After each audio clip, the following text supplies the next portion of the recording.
What's up, guys? Welcome to Comic Chronicles. We just had Superman Day. Warner kicked off a series of announcements to celebrate the day and highlight our beloved Man of Tomorrow.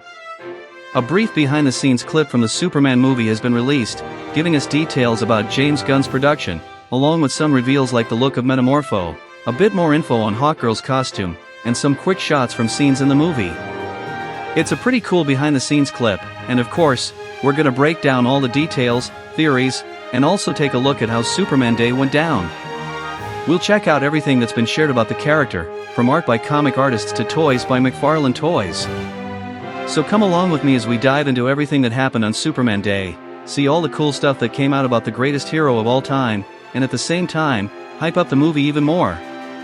Let's start by diving into everything that happened in the behind-the-scenes footage that was released.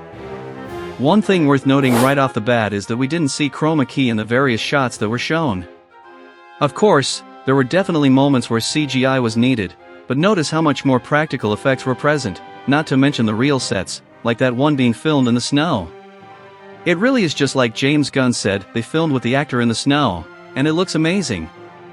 The behind-the-scenes clip starts with James Gunn highlighting how important Superman was in his childhood, and then we get other statements from Peter Safran and the actors in the film's cast. You'll also see a moment where the robot from the Fortress of Solitude is shown. Guys, they built that robot, which is incredible. Of course, they probably used some CGI for specific shots, but still, that robot isn't entirely CGI. They've nailed it there. Not everything needs CGI, and if you can do as much as possible with practical effects, it makes everything feel more believable and takes less work for the special effects team. It's so much better to have something like this than something that's 100% CGI. Fans often criticize Marvel for relying heavily on CGI, and there have even been memes about it on social media multiple times. Other details revealed in this behind the scenes include Hawkgirl's costume and Metamorpho. Regarding Hawkgirl, I think it's decent, especially her helmet and mace, but honestly, I'm not a huge fan of that uniform. I get it's the uniform she and other heroes wear in the movie because they're part of Lord Tech, but I think it looks pretty bad. I hope one day we see these heroes ditch those uniforms. But now talking about Metamorpho, guys, this is the definitive Metamorpho. It's perfect.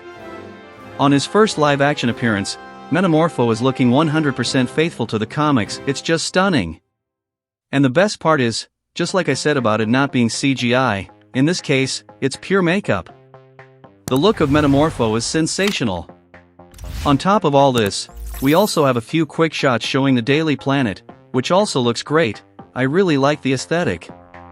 There's also this moment where we see James Gunn in a craft, and that ship looks pretty cool. Another interesting thing about this video is those extra takes of scenes we saw in the teaser, like the one with Superman in Lois's apartment, and there's also a brief moment where Superman seems to be at Lex Luthor's building, and you can see Big Blue looking pretty mad about something. It's quite interesting. Notice how much better it is to be able to comment on and see official scenes with finalized costumes rather than distant recordings where you can barely see anything. In this video, we get to see Superman's costume from all sorts of angles, and we can really see the fine details. It looks awesome. Another detail that pops up in the behind the scenes is this character wearing some kind of armor and coming out of what seems to be a portal. Many people initially thought this was some armor developed by Luthor Corp, possibly being Lex himself or some soldier he hired. However, they dug up an old newspaper image from the Daily Planet that circulated on social media a long time before the official photos of Superman's uniform came out. In this newspaper image, there's a villain attacking Metropolis called the Hammer of Boravia. Interestingly, the article was written by none other than Clark Kent. So, it looks like we'll have a villain attacking Metropolis at some point in the movie. And given all the similarities between this newspaper photo and the shot where the villain appears in the video, the theory that it's armor developed by Lex seems to be debunked. At least, that's the indication so far. There's no way to be totally sure until we get more details. At first glance, it seems like this character is just a villain coming from Boravia. For those who aren't aware, Boravia exists in the comics, a fictional country that came up in the Superman comics. Some people speculate that Boravia is where the conflict in Eastern Europe we saw in the first teaser is taking place, where a kid is calling for Superman. But since that hasn't been fully confirmed either, it's possible that the country with the conflict in the Superman film could be Boravia or Jarhanpur. From old leaks that came out during the film's production, it was shown that at some point, refugees will be in Metropolis, so they could be coming from one of those countries, and that might be the connection between the Hammer of Boravia and Metropolis. In another moment from this behind the scenes, we see Clark, Lois, and Jimmy interacting at the Daily Planet. Notice that Clark is holding a newspaper with the article about the Hammer of Boravia. This scene is probably just behind the scenes, but in the teaser, we see a scene where Lois is holding a newspaper and having that brief interaction with Clark. So, this scene might happen right after the Hammer of Boravia attack in Metropolis. Another moment that caught our attention is this take where Hawkgirl pushes someone out a window. This person, from what people are speculating, could be Simon Stagg, and for those who don't remember, Simon Stagg is a businessman responsible for creating Metamorpho. But we still don't know why Hawkgirl did that. It's likely connected to the Kaiju Attack in Metropolis. Speaking of the Kaiju Attack, in the teaser, we saw Superman getting hit with a blast of fire, and apparently, that's why Superman's gonna end up with a scorched uniform at some point. So we can speculate that the scenes where we see Superman in his wrecked uniform come after the Kaiju Attack. For sure, this is related to the moment where we see people throwing stuff at Superman while he's entering Simon Stagg's company. And in that same scene, we see other heroes approaching Superman, so it's likely that this happens after the other heroes go to talk to Simon Stagg directly. Still on the kaiju topic, in one of the toys announced, there's one where the kaiju's belly opens and there's this blue slime inside. We don't know what that blue slime is, but one possibility is that the group of heroes decides to take down the kaiju to save the city, while Superman is against killing the kaiju. Who knows, maybe that's what causes the public to turn against Superman, and somehow, Simon Stagg ends up being linked to the Kaiju Attack, while the real mastermind behind it might be Lex Luthor. This theory makes sense, doesn't it? Another scene that really stood out was this brief moment where Lex Luthor and his soldiers are in a location with this alien, and that's actually one of the biggest secrets of the movie, as there hasn't been anything, not even leaks about this alien. There's a good chance this alien is part of the Pocket Universe. The Pocket Universe is a uniquely created universe that was developed by the Time Lord as part of his scheme to control the Legion of Superheroes after the Earth 1 Superman was integrated into the New Earth reality due to the effects of the crisis on Infinite Earths, resulting in a new story where he never became Superboy.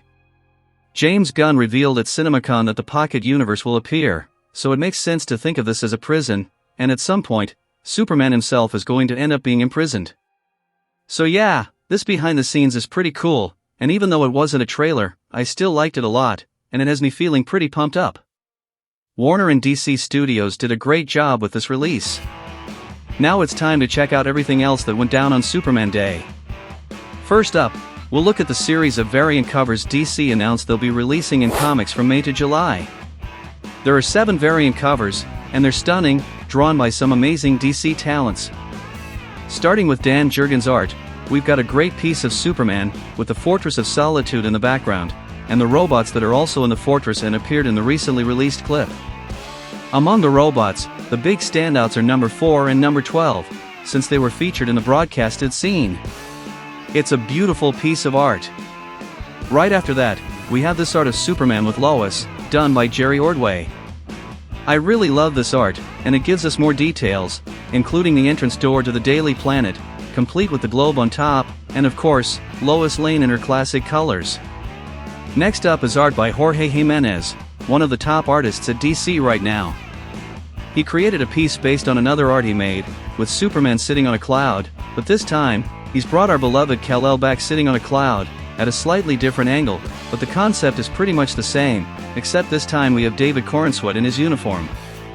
Both this art and the previous piece by Jorge Jimenez are amazing, and they kind of pay homage to the All-Star Superman comic, where on the cover, we see Superman sitting on a cloud, but from behind. I love it when artists pay tribute to specific works, it's really nice. Now we have a piece by Frank Quitely, who also did the art for All-Star Superman. Here we've got Superman as David Corenswet in a pose that is very similar to another piece by Quitely from a comic he worked on, and that's basically it, guys. All-Star Superman is the big inspiring work for this movie. I really like this art. Did you like it too? Next up is art by Dan Mora, who has kind of become the most prolific artist working for DC these days. It's a gorgeous image of Superman with Krypto, and I'm honestly torn between this art and Jorge Jimenez's piece, both of whom are some of the most outstanding artists working for DC right now. Seriously, These two are fantastic and totally deserve recognition. The next piece is from the legendary Jim Lee, featuring Superman and Krypto as well. This pose of the Big Blue is super famous, and Jim Lee really enjoys drawing Superman like this. Initially, the cover was revealed with just Jim Lee's art, but later, the finalized cover was shared, completed by artists Alex Sinclair and Scott Williams. I'm a big fan of Jim Lee's work. He's truly one of the greatest comic artists of all time. Along with these art pieces, there's also one by Nicholas Scott and Annette Kwok, and it's beautiful. Honestly, all of these illustrations promoting the movie are fantastic pieces of art, and I have to admit, I'd love to own all these variant covers. Alright, now it's time to check out the announcements regarding collectibles from the Superman film. McFarlane Toys has officially announced its line of collectibles, and in my opinion, they look pretty awesome. I really liked all these action figures. The Superman action figure looks great, and McFarlane even recreated the movie poster using the collectible, which I thought was a nice touch. I loved how Krypto turned out, it looks so nice, and I also liked how the robot from the Fortress of Solitude came out. Action figures for Metamorpho, Lex Luthor, and even the Kaiju were also announced. But McFarlane didn't stop there, they also announced a statue of Superman, and it's a beautiful statue. It gives us a look at some more details about the hero's suit, and the base features some crystals reminiscent of the Fortress of Solitude. McFarlane Toys also unveiled other collectible lines, such as superpowers. Besides McFarlane Toys, we also saw Funko announcing their collectibles based on the Superman movie, and they've got some really cute Funkos in the mix. So yeah, those were some great announcements.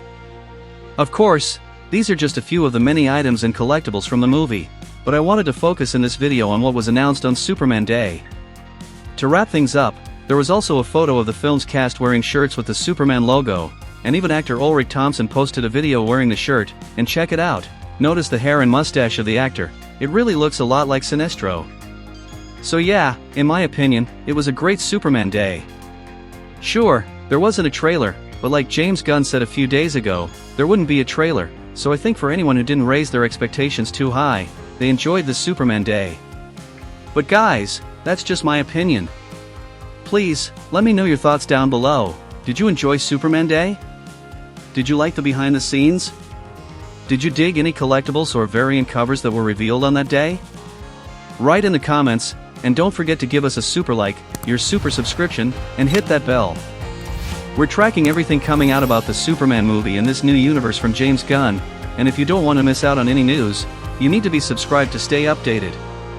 Also, consider supporting our work through the thanks button that pops up on your phone next to the like and subscribe buttons. This way, you help us invest more and more in the channel, and in return, you'll get even more videos, with even greater accuracy and quality. Thank you so much for all your help, see you next time.